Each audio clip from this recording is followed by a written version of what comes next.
Doma Sports Talk Worldwide with some news from the world of boxing. So y'all know what time it is. You ain't in a rush to get concussed, baby. Now, we're talking some heavyweight news in the world of boxing. You know what I mean? The main news, we know what that is, right? It's about them damn gloves and a whole lot of stuff with Tyson Fury and Deontay Wilder. That's where it's the biggest story in boxing. Should be the biggest story in boxing. It's just what everyone should be talking about, not just a few people, not in the internet. It's absurd. But it's similar to what we had about 2 years ago. The biggest story in boxing was racist emails from Golden Boy Promotions, which is a huge promotion company, one of the biggest, and Ring Magazine, which we call the Boxing Bible. So you had the word nigger going back and forth in those emails, and mainstream media did not cover that. And they've become unscathed and they just let it go away. Well, they're trying this with this glove situation and a whole lot of situations with Tyson Fury. The same methods, right? That's how things happen. You just go away, let grass grow on it, right? But at the bottom line, those are the biggest stories, right? It is what it is, the biggest story. So when you have the biggest story, right, you really talk about it. But it's overkill now. Bottom line, when it comes to the gloves, the Tyson Fury's gloves, and other things that's just ridiculous, lawsuits or nothing. So that's what's going to happen there. But we got something that's been going on, and I've waited 2 or 3 days because I talk about them all the time. People that come here know that I focus on not what's going on Instagram because I'm not there.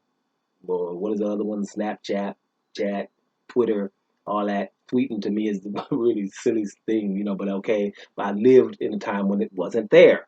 So I can choose to what I like. And I think it's just dumb because most of the time, hey, they got beef.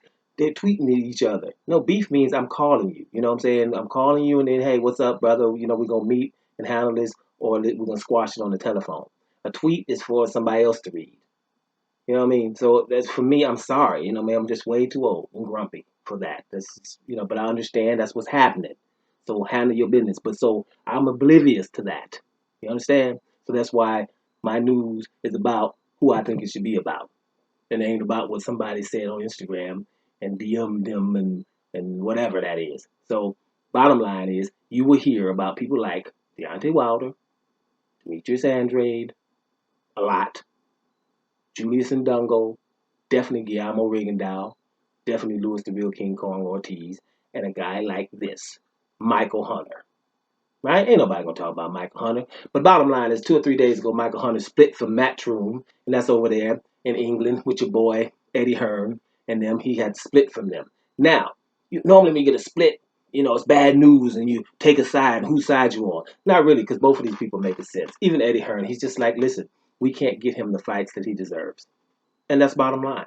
Right now with Corona and all that, we can't get this guy the fights that he deserves. Eddie Hearn is going to focus on Anthony Joshua, and to a lesser extent after that will be Dillian White. And then he has other fighters and everything, but Michael Hunter is deserving of more than what he's getting, right? And so therefore now he's split with Matchroom because they couldn't renew the contract, and now he's a free agent. Somebody better get Michael Hunter. A lot of people think, like I don't know what it is about it, but sometimes, just like those people I've mentioned, they're all awesome fighters, the best in the business. Michael Hunter is one of those now. One of the people that won't fight him, and stuff like that. His last fight was against Alexander Povetkin, right? From cruiserweight to heavyweight, and he fought Alexander Povetkin and beat Povetkin, and he got a draw. Outrage! It should have been outrage. He did not draw Povetkin. He beat Povetkin. Let me tell you who else he beat. Somebody who people are going to be talking about, and we're talking about at the time, undefeated Martin Bakole. Everybody, if you don't know Bakole, you're going to know him in a minute. Bakole was undefeated 11-0 when he fought your boy here, Michael Hunter. And he's 6'6", 200-something, 50-something pounds. And he's renowned for sparring Anthony Joshua, doing well against Anthony Joshua. He was supposed to beat little old Michael Hunter, who's about 6'2", 215. Right? Got beat, stopped late in the fight, Bakole. That's who he beat. Then he beat Kuzmin. Sergei Kuzmin's undefeated. Russian dude, undefeated, beat him. Beat Alexander Ustinov. Alexander Ustinov. Now people, Ustinov is not that anymore. But Ustinov is the same thing as Jarrell Miller. I'm 300 pounds, except I'm 6'7", 300 pounds. So you can't be 6'2", 215 beating that unless you're doing something right. Then he beat Maldonado too, who only had 2 losses. And when he came to heavyweight, he beat a guy called Kalazzi.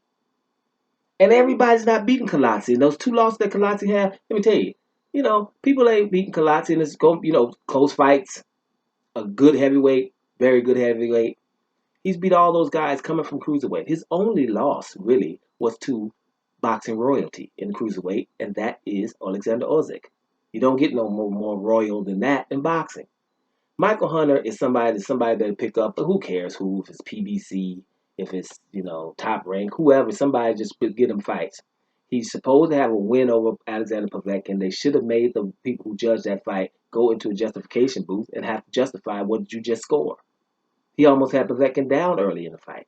He definitely won the fight. The early rounds dominated, and then the fight started getting even after that. But if you dominate early and then it's even after that, then who's winning? The one who dominated early. It's absolutely ridiculous, right? This guy here is somebody who, like I said, with the Andrades and all other guys that are kind of just under the radar because we're gonna keep them under the radar. But pay attention to your boy Michael Hunter. He's 18-1, and it shouldn't be. He's supposed to be 19-1 because he beat Povetkin. If you doubt that, go look at the fight. But anything, here's another thing about Michael Hunter. He's in the top 10 of all sanctioned bodies, the ones that count, WBC, WBA, IBF, and WBO. He's in the top 10. Only Alexander Usyk is in the top 10 of every sanctioned body besides him, right? Only other one was the champion before, and that was Andy Ruiz Jr.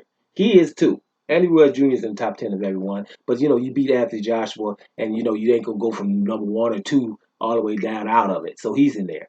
Those two. Other than that, no Dillian White. Dillian White's not in all of them. Not my boy. I roll with Joe. Joseph Parker's not in all of them. Who else is a heavy hitter, main guy that we all talk about? They're not all in every sanctioned body. This guy is ranked everywhere in the top 10. So somebody better get him. And it's a typical thing with a brother that's fighting and awesome like this. We ignore him. We ignore him. This guy, if Michael Hunter was from somewhere else, right now, he would be all that.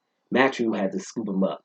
Let's see what happens to him. I think that's very important. I know right now in boxing we're focusing on something else, which we should be, because that's criminal what's going on, and it's about time that somebody does something about it, and and it's good that it's going to happen. But here's another American heavyweight, right, coming from cruiserweight, handling his business. Not huge. It's like an Andre Ward type of thing. It's not going to be bigger. It's not going to punch harder than everybody. It's not going to be much faster than everybody. But you're going to lose. And that's the kind of guy this is. So let's see what's up. Let's get behind him. And hopefully he gets signed somewhere, wherever. But the bottom line is let's take notice of him. And let's see him in some championship fights. Or anything. Or anybody who's pushing up on somebody, call him. Look what Dillian White did. He beat Povetkin. Dillian White fights Povetkin instead of him. Well, I'm at Matchroom with Dillian White, but Dillian White ignores him and fights Povetkin. Doesn't that sound like Canelo? He signed for the zone with Andrade, but he'll fight anybody else and go to anybody else, but won't even fight Andrade and then at the same place. It's the same thing with Michael Hunter. So get behind him. Doma Sports Talk Worldwide. And I'm up out of here, y'all.